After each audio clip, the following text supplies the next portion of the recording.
ანუ ისეთ ადამიანთან მეგობრობ და ისეთი ადამიანისგან იღებთ ინფორმაციას, რომელსაც ეხლაც დაადასტურეთ, რომ არენდობით ბოლომდის. საერთოდ ზოგადად მე არავის არ ვენდობ.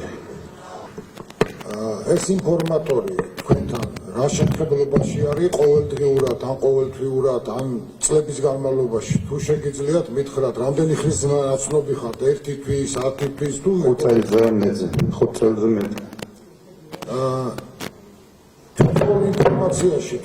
თვითონ ინფორმაციის მოტანაში თქვენ ამ ადამიანს რამე სარგებელს აძლევთ? არა.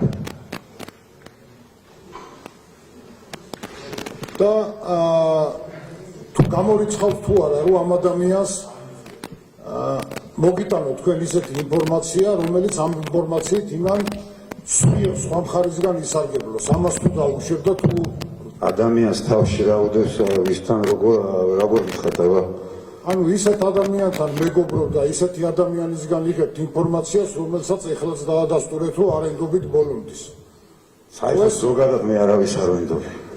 თუ არავის არენდობით ეს ინფორმაცია რომ მიიღეთ და თქვენ რომ ამხელა გავიმეორებ ნებისმიერი ოპერატიული ინფორმაციას, რომელსაც ვღებულობ, უნდა მოხდეს რეაგირება მაგას. ის იქნება სიმართლე თუ ტყუილი, მაგას მნიშვნელობა არა. თქვენ რამდენი წლის თანამშრომელი 18 წელია მუშაობ, კი. 18 წლის თანამშრომელი გზამდები და ალბათ რაღაცა იმითი სარგებლობთ თქვენი ამ დიდი ხნის ნამუშევარით გამოცდილებით თქვენს თანამშრომლებთან ერთად.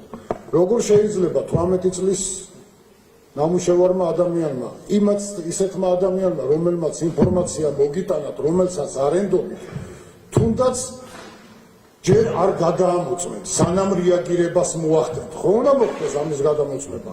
მეთანხმებით თუ არა? მაშინ მასე კი პასუხობთ. გადამოწმების პერიოდში რაღაცა დანაშაული რომ მოხდეს, მაგ ინფორმაციით მე პასუხი უნდა ვაგო მე, იმიტომ რომ რეაგირება არ მოახდინე თავის დროზე. და როცა მეორე მხარე ზიანდება, მე იტყოდით, აი ინფორმაცია ქონდა და რატო რეაგირება არ მოახდინეთ, კაცი დაშავდა. ხომ მეთქვით მაგას მე?